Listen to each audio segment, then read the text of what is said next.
Hello, Gemini. Welcome to Higher Source Tarot for a tarot and oracle card reading for all Gemini. Happy holidays to you all, no matter what holiday you celebrate. May it be your best season yet. Let's start with an oracle, then we'll do a general reading. I always love this card. New Moon and Leo shine. There are two cards in the tarot. We'll see if they come out to play that feature sunflowers, but sunflowers ultimately mean connections in the tarot. They're symbols of energetic connections, finding that right person, finding that next lucky break, being in the right place at the right time, knowing that it's all in alignment. So let's see here what the cards can tell you.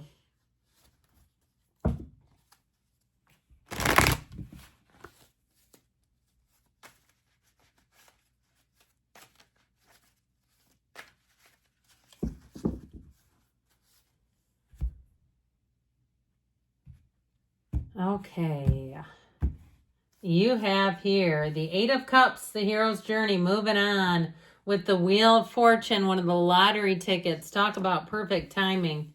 The Knight of Swords, the Queen of Wands, the other sunflower card. We'll see if the sun comes out.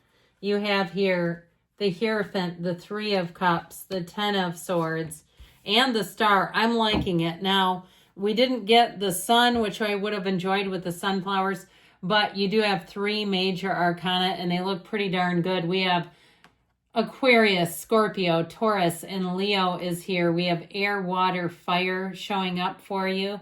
And so I feel like you have a wonderful turn of events if you're single. Some of you may have reunion. I will tell you that with that Three of Cups. But I feel like if you do, we got to put down the old baggage in the relationship. You've got to get back on flat ground.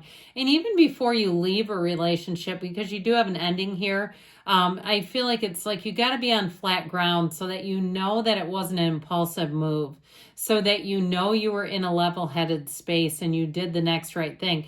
But I mean, to me, this is like everything coming up roses. It's wish fulfillment. It really is an issue of timing here, really saying, look, you are in flow or this wouldn't be showing up here. So with the Eight of Cups, I mentioned it is the hero's journey. You're leaving something you've outgrown. If it is a job, though, I feel like with that Ten of Swords, any endings that you create, I feel like there's a bit of guilt associated, like they're going to give you a guilt trip in response. And if you're leaving a situation, whether it's a relationship or a business partnership, because they kept taking your inventory instead of offering up where they may have caused some of the issues, I feel like with this Eight of Cups, you're kind of done with that. You know, you're not really here to take 100% of the onus when situations don't quite go forward. And so even if it's a business that's chronically late, they're off, they're always a step off, and you just don't trust what they give to you, what they deliver to you, I feel like with the Eight of Cups, anything you go on to is something better. This is not only a higher level of commitment, it's a higher standard. And so eights are vibration, they're rhythmic, they're unity, and you have unity in the Hierophant too. So even on the mundane level, I feel like you're going to be coming into better partnerships. While the Wheel of Fortune, you may get information that really helps you get what you need to make a decision, that tipping point, okay, where you can't unsee the scene. And so with this Wheel of Fortune, don't be surprised if you're single, if somebody comes out of the blue that you thought was married who's divorced. Okay, this is how I'm getting it, and they are sweet on you. They've got their eye on you, and I feel like they're going to be very direct about it. So put your seatbelt on. And I feel like if they do contact you, it's like a phone call. It's not sheepish. It's not some flimsy DM. It's like they get your number, they put some effort in, and they actually dial you up. Now, for some of you, you may have to be prepared, okay, to handle that, because I feel like it's going to be unexpected.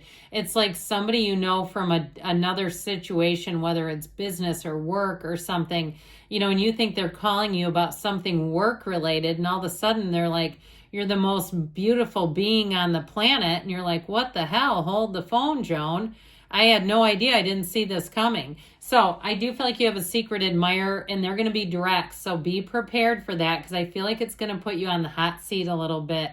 And I feel like it could be somebody that you would want to go out with, but I just feel like there's something about it that makes me blush. It makes me just slightly, it's flattered but a little nervous, okay? So that may only be one of you on here, but I'm just telling you. Especially if you're older, I find the older I get, the more direct people are. It's like, well, we don't have time. We're already half a century old.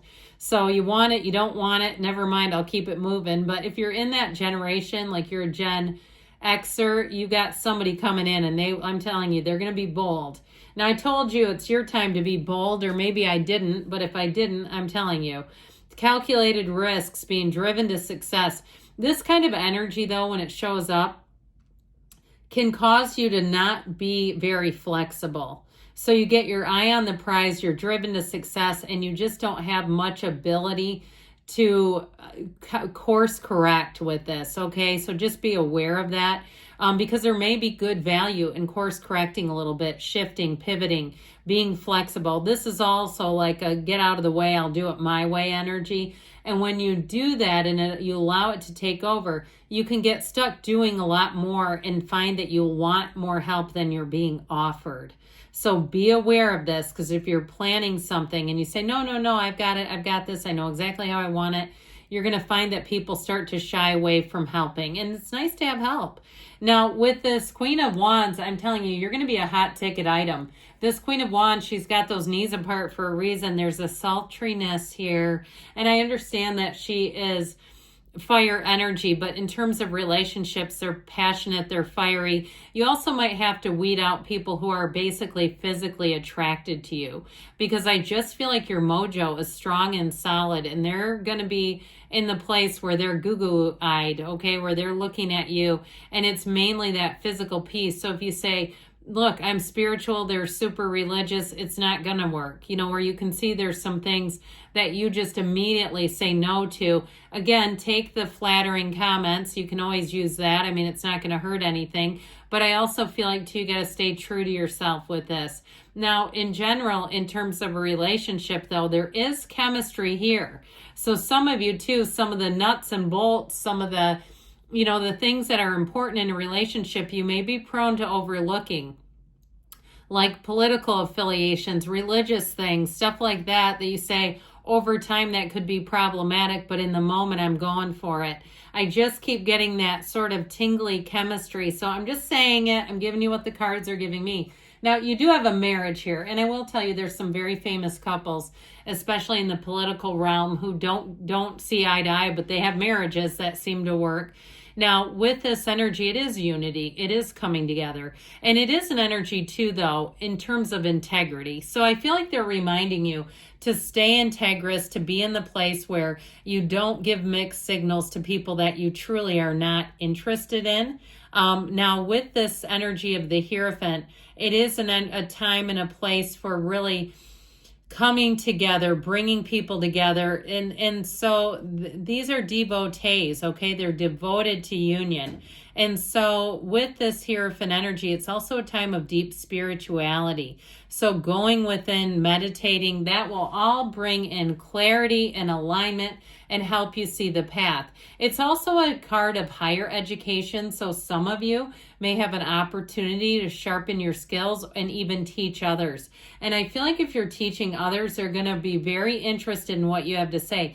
Just be careful not to overextend yourself, to book yourself too far out in advance or too much without breaks. You know, as a tarot reader, the way I grew up learning was do as many readings and then take as long as a break as you've just read. So if I read for 30 minutes, I take at least a 30-minute break. I don't just read, you know, sign after sign over here. So I do feel like there's something about that.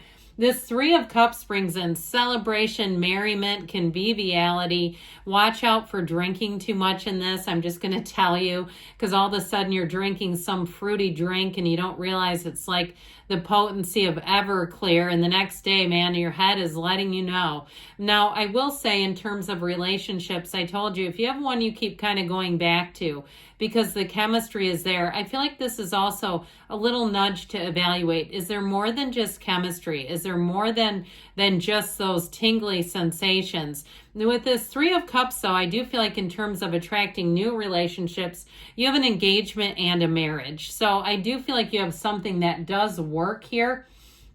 And with this Ten of Swords, it may be, like I said, you may be causing an ending. So if there's somebody that you feel like you have given them mixed signals, you may decide, no, I need to be clearer because this is not completely fair to this person. I feel like they're going to go down kind of hard, though. This feels guilty, like it's somebody who's dramatic with endings that they can't control. We love endings when we can control it, but when somebody else is in charge, they tend to give us feedback. So with the energy of the Star, you're going to have an incredible influence over other people. Get ready for that. I just feel like you've got this je ne sais quoi, if you will, that they're going to find you attractive, alluring. They're going to want your time, your advice, your input, your opinion. So new opportunities, new acquaintances show up here. But I do feel like it's going to be a time where you're going to look at this and say you're having a lot of fun. You're living life on your own terms. And what a better way to do it than that? I mean, really. All right, so let's see what else we need here for Gemini.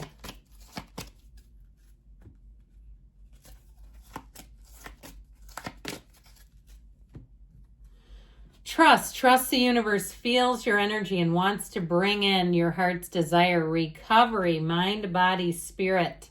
It's up to you, they say. We've got within the next few months, so moving forward here, and there's something better. So if you've got a little bit of reservation about a situation, there's something better. I love you, Gemini, and I'll be back again soon.